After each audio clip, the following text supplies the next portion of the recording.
Hello दोस्तों, स्वागत है आपका मेरे यूट्यूब चैनल क्विक लर्न में। और आज हम पढ़ने वाले हैं हमारे केमिस्ट्री का मेटल्स एंड नॉन मेटल्स का नॉन मेटेलिक पार्ट की फ़िज़िकल प्रॉपर्टीज़। पिछले वीडियो में हम मेटल्स की फ़िज़िकल प्रॉपर्टीज़ को कम्प्लीटली कवर कर चुके हैं, सारी एक्टिविटीज़ और उसके रिजल्ट्स को देख चुके हैं। आज हम पढ़ेंगे नॉन मेटल्स की फ़िज़िकल प्रॉपर्टीज़, जो कि बहुत ही इंपॉर्टेंट है। In the previous class, you have learned that there are very few non-metals as compared to metals. हम ये पहले ही क्लासेस में पढ़ चुके हैं कि metals in comparison to non metals बहुत ही ज़्यादा अमाउंट में प्रेजेंट है on the earth. Some of the examples of non metals are carbon, sulphur, iodine, oxygen, hydrogen etcetera. कुछ एग्जांपल्स जो कि नॉन मेटल्स के गिवन है यहाँ पर आपको आप देख सकते हैं। The non metals are either solids और gases except bromine which is a liquid. Non metals या तो सॉलिड होते हैं या फिर गैसेस होते हैं, लिक्विड स्टेट में नहीं होते हैं एक्सेप्ट ब्रोमीन। ब्रोमीन एक ऐसा नॉन मेटल है जो कि लिक्विड स्टेट में मिलता है, ठीक है। Do non metals also have physical properties similar to that of metals? Let us find out. क्या मेटल्स की जो प्रॉपर्टीज़ हैं वो नॉन मेटल्स के सिमिलर आती हैं? क्या नॉन मेटल्स भी मेटल की तरह फिजिकल प्रॉपर्टीज शो करते हैं? ये हम देखेंगे। तो एक्टिविटी 3.7 में बोला गया है कि 3.1, 3.4 और 3.6 एक्टिविटीज़ को एक बार फिर से परफॉर्म करो यूजिंग नॉन मेटल्स और देखो कि क्या ये है। तो विदाउट वेस्टिंग टाइम मैं आपको डायरेक्टली बताती हूँ कि हम अगर टेस्ट करें मेटल्स की प्रॉपर्टीज़ को नॉन मेटल्स में तो क्या क्या रिजल्ट हमें देखने को मिलेगा। Type of surface, they do not have smooth surface, they have rough surface. They non-metals always have rough surface and they do not have luster. उनके ऊपर कोई luster नहीं होता, कोई शाइन नहीं होती, डल अपीयरेंस होती है इनकी, जबकि मेटल्स की शाइनी और लस्टरस अपीयरेंस होती है। हार्डनेस, मेटल्स बहुत ज़्यादा हार्ड होते हैं, हमने देखा था, उसको बीट करने पे भी वो टूट नहीं रहे थे, ठीक है ना, शार्प नाइफ से कट करने पे टूटे थे। लेकिन नॉन मेटल्स हार्ड नहीं होते हैं, they are very soft and they can be cut easily. Malleability, metals को अगर मैं बीट करूं तो वो थिन शीट्स में कन्वर्ट हो जा रहे थे, ये टूट नहीं रहे थे। लेकिन क्योंकि नॉन मेटल्स हार्ड नहीं है, दे आर वेरी ब्रिटल, वो आसानी से टूट जाते हैं। तो उनको जैसे ही मैं मेलिएबिलिटी को चेक करने के लिए उनको बीट करूँगी, so that they must convert into the sheets, so they will not convert and they will break down, so they are not malleable also. Ductility मतलब किसी भी मेटल को वायर की फॉर्म में कन्वर्ट करना, उसके लिए भी मेलिएबल होना और हार्डनेस होना ज़रूरी है, अदरवाइज वो टूट जाएगा। तो non metals are not hard, they are not malleable, so they are not ductile, they can not be converted into wires. Conducts electricity, now metal always conduct electricity but non metals do not conduct electricity, ठीक है। यहाँ पे non metals electricity को conduct नहीं करते। Sonority, अब ये sonority क्या होता है? जब हम किसी मेटल को बीट करें और उससे कोई अच्छी प्लीजेंट सी आवाज़ आए, ठीक है, तो उसको बोलते हैं सोनोरिटी। लेकिन नॉन मेटल्स को बीट करने पे कोई आवाज़ नहीं आती है, so they are non sonorous. Okay, now on the basis of observation discuss the general physical properties of metals and non metals in the class. अब ये डिस्कशन करना था, ये हम कर चुके हैं discussion. You must have concluded that we can not group elements according to their physical properties alone as there are many exceptions. अब क्योंकि नॉन मेटल्स में बहुत सारे एक्सेप्शंस होते हैं, तो केवल फिजिकल प्रॉपर्टी को देख के हम ये नहीं बता सकते हैं कि पर्टिकुलर जो ऑब्जेक्ट है वो नॉन मेटल का है या मेटल का है। तो इसके लिए हमें केमिकल प्रॉपर्टीज़ भी पढ़नी होती हैं, पर हम इससे पहले हम पढ़ेंगे कि एक्सेप्शंस क्या है नॉन मेटल्स में और मेटल्स में। फर्स्ट पॉइंट है, अब metals, all metals except mercury exist as solid at room temperature.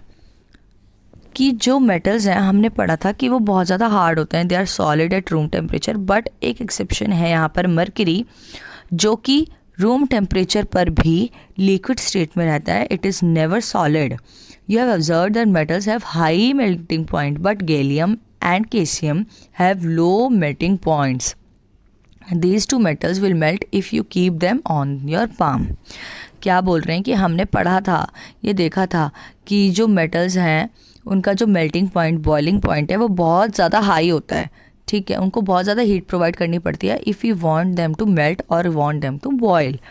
But जो गैलियम और केसियम, यहाँ पे लिखा हुआ है gallium and caesium, these two are the metals which do not have high melting point, they have very low melting point, और वो कम heat देने पे भी बिल्कुल एकदम मेल्ट हो जाते हैं। हीट दो भी ना, तुम अपनी पाम पे रखो तो वो अपना तुम्हारे पाम का हीट लेकर भी मेल्ट हो जाते हैं। Next exception is iodine is a non metal but it is lustrous. अभी हमने पढ़ा कि जो नॉन मेटल्स होते हैं वो लश्चरस नहीं होते हैं, केवल मेटल्स आर लश्चरस, केवल उन्हीं की सरफेस पे शाइन होता है। लेकिन आयोडीन हमारे पास एक ऐसा नॉन मेटल है जो लश्चरस है, शाइनी है। This is also an exception. Next हमारा जो एक्सेप्शन है वो है carbon is a non metal that can exist in different forms. अब कार्बन हमारे पास एक ऐसा नॉन मेटल है जो अलग अलग फॉर्म्स में एग्जिस्ट करता है, ठीक है। Each form is called allotrope. अब कार्बन की अलग अलग फॉर्म को नाम दिया गया है एलोट्रॉप। पहला फॉर्म भी एलोट्रॉप, दूसरा भी और तीसरा भी, ठीक है। Diamond and allotrope of carbon is the hardest natural substance known and has very high melting and boiling point. अब हमको पता है कि डायमंड जो है वो कार्बन का एलोट्रॉप है, मतलब डायमंड जिन जिन मॉलिक्यूल से मिलके बना है वो सब क्या है, केवल कार्बन है, कार्बन का अरेंजमेंट है इस तरीके से कि वो डायमंड फॉर्म हुआ है। अब उस एलोट्रोप को अगर हम स्टडी करें तो हमें पता चलता है कि वो हार्डेस्ट सब्सटेंस है अभी तक का दुनिया में, मतलब उससे ज़्यादा हार्ड सब्सटेंस नेचुरली कुछ भी नहीं है। तो अभी तो हमने पढ़ा था कि non metals are not hard, अब हम देख रहे हैं कि नॉन मेटल से बनी हुई चीज़ very hard, it is the hardest substance, तो यहाँ पे ये एक्सेप्शन है। नेक्स्ट हमारा जो डायमंड है वो उसका बहुत ही ज़्यादा हाई मेल्टिंग और बॉइलिंग पॉइंट है। इसका मतलब अभी हमने पढ़ा था कि non metals do not have high melting and boiling point, लेकिन यहाँ पे हम पढ़ने कि diamond is a allotrope of carbon which is a non metal and is having very high melting and boiling point, so this is also an exception. अब carbon का ही दूसरा एक एलोट्रोप है जिसका नाम है graphite, another allotrope of carbon is a conductor of electricity. अभी हमने पढ़ा कि जो नॉन मेटल्स होते हैं वो कंडक्टर ऑफ इलेक्ट्रिसिटी नहीं होते, लेकिन यहाँ पर graphite is a allotrope of carbon and carbon is a non metal but it is a good conductor of electricity. वो इलेक्ट्रिसिटी को बहुत अच्छी तरीके से कंडक्ट करता है, इसलिए ये ग्रेफाइट भी क्या है, एक एक्सेप्शन है। ये दोनों एक्सेप्शंस बहुत इंपॉर्टेंट है, इनको अच्छे से याद रखना है, एग्जाम में बहुत बार इसका क्वेश्चन आता है। नेक्स्ट हमारे पास जो एक्सेप्शन है वो है एल्कली मेटल्स। एल्कली मेटल्स होते हैं lithium, sodium, potassium. They are so soft that they can be cut with a knife, they have low densities and low melting points. अब मेटल्स हमने पढ़ा था कि they are very hard and they have low melting high melting points and they do not have low densities, ठीक है। लेकिन यहाँ हम क्या पढ़ रहे हैं कि जो एल्कली मेटल्स हैं वो तो बहुत ज़्यादा सॉफ्ट है, इतने सॉफ्ट है कि तुम नाइफ़ को बस टच ही कर दो उस पर वो एकदम कट हो जाएंगे, और बहुत लो डेंसिटी है उनकी और उनका मेल्टिंग पॉइंट भी बहुत लो है, तो ये भी एक एक्सेप्शन है। तो अब हम यहाँ ये सब कुछ देख चुके हैं कि जो हमारा मेटल्स हैं उनकी फ़िज़िकल प्रॉपर्टीज़ क्या हैं और जो नॉन मेटल हैं उनकी फ़िज़िकल प्रॉपर्टीज़ क्या हैं। लेकिन केवल फ़िज़िकल प्रॉपर्टी को पढ़ के मैं ये डिसाइड नहीं कर सकती हूँ कि कौन सा ऑब्जेक्ट मेटालिक होगा और कौन सा नॉन मेटालिक होगा, क्योंकि इसमें बहुत ज़्यादा एक्सेप्शंस हैं। इसलिए हमें इसके आगे केमिकल प्रॉपर्टीज़ की स्टडी करना पड़ता है, so that we can know that whether the object which I am testing is a metal और अ नॉन मेटल।